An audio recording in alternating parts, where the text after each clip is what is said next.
مسلمانان نارینه او زنانو ته زما د اپیل دی، دا درخواست د میسج دی چې هغې د قرآن او د پیغمبر د حدیثو او د سنتو مطابق خپله زندگی جوړه کړي. سلامونه، نیکې هیلې احترامات مې ومنئ. ملګرو شاهین مندوخیل یم.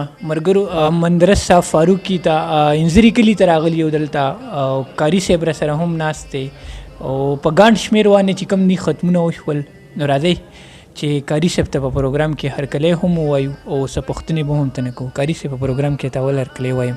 مهرباني، جزاکم الله، الله تعالی مو عمر کې برکتونه نصیب کړي. قاري صاحب اول خو خپل تعارف وکړئ د زما ملګرو سره، نوم مو څه دی او ژوند کوم ځای کوئ؟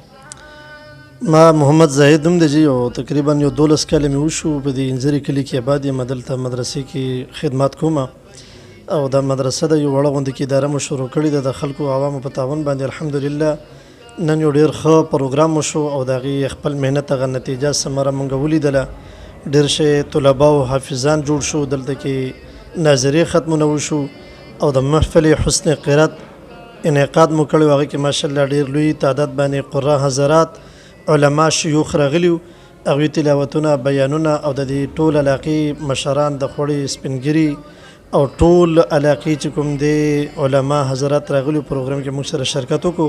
نو زه دې ټول خپل راغلي میلمنو ته او خاص کر شاهد مندوخیل بی ته زه خپل په دې پروګرام کې په شرکت باندې خوش آمدید هرکلی ورته وایم. الله دې دوی په عمرونو کې برکتونه نصیب کړي. ډېره زیاته مننه قاري صاحبو. دا راته ووایي چې دا ماشومان څومره نن ختم چې کوم وشو، څومره ماشومان ټوټل؟ ماشومان تقریبا نن موږ سره په ختم کې 23 الکان شامل وو، 15 پکې حافظ قرآن او بقیه طالب علمان چې څومره دي دا ټول د ناظري والو او د نه مخکې چې څومره پروګرامونه موږ شوي دي نو ټولو کې ماشاءالله لوی تعداد باندې حافظان او ناظري والا ختمونه شوي دي. قاري صاحب دا راته هم ووایي چې په دا ختمونه چې کوم دي په دې مدرسې کې په لومبني ځل وشول که نه مخکې شوي دي؟ نه جی، دا د 2011 چې کوم دی موږ د دې مدرسې سټارټنګ اخیستی دی. الحمدلله 2022 روان دی، په دې کې تقریبا موږ 23-24 قاریان حافظان د دې کلي محلي جوړ شو او نن هم 15 حافظان د دې نه فارغه شو او ناظري والا چې څومره طالب علمان دي نو هغوی تعداد چې کوم دی په زرګونو کې دی، مطلب 1000 لږ بږ به چې کوم دی په دې 11-12 سال کې زما سره هغوی دلته ناظره او د ترجمې سره قرآن مکمل کړی دي. قاري صاحب دا راته هم ووایي چې مخکې مو څه خیال شته نور ماشومان به ریکور کوئ که نه؟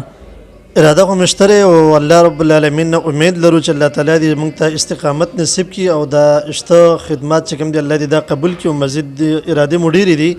په دې موجوده ټیم کې موږ سره د ډېر لوی قلت دی. دا بلډینګ چې کوم دی تاسو وینئ دا ډېر تنګ ځای کې دی، ډبل سټوري مو جوړ کړی دی، بره بناتو دی، لاندې بنینو دی او تعداد موږ سره تقریبا دلته کې 600 لږ بږ بنین بنات ټوټل تعداد دی. نو موږ اوس کوشش کوو چې الله موږ ته یو کلو ځای راکړي په مین روډ باندې راکړي د انځري حدودو کې چې یو لویه اداره پکې قایم کړو د دې ټول علاقې دپاره د دین خدمت وکړو. ډېره زیاته مننه. قاري صاحب دا راته هم ووایي پېښور کې بله ورځ یو حادثه شوي وه، نو هغې ته څه پیغام ورکول غواړئ تاسو؟ نو عام طور باندې خو دا غلطي ده او دا د انسانیت خلاف دي. موږ هم د دې خبرې چې کوم دی مذمت کوو او د دې چې څومره مذمت وشي نو هغه کم دی، یعنې دا په مذمت باندې نه پوره کېږي او کم شهادتونه مړي لاشونه ډیډ باډیانې چې شوي دي هغسې هم شوي دي.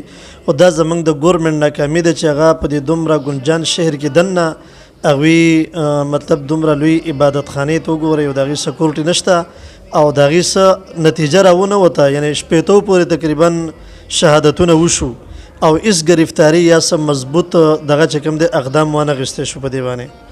قاري صاحب دا راته هم ووایي مکل خلک چې ډېر کم دي ملیانو عالمانو باندې فتوی لګوي، هغوی ته څه پیغام ورکول غواړي؟ بس جی اول به ورته دعا کوو چې الله رب العالمین دې ورته هدایت نصیب کړي او چې هدایت قابل نه وي نو بس دا دعا به کوو چې الله تعالی دې موږ دغه د شر نه وساتي. نو ډېره زیاته مننه قاري صاحب. اخري کې لنډ میسج پیغام څه ورکول غواړئ مینوالو ته؟ ما د ټول علاقې ته او خاص کر امت مسلمه ته دا پیغام دی او د نوجوانانو ته چې دا زندگی د الله رب العالمین د طرف نه یو امانت دی.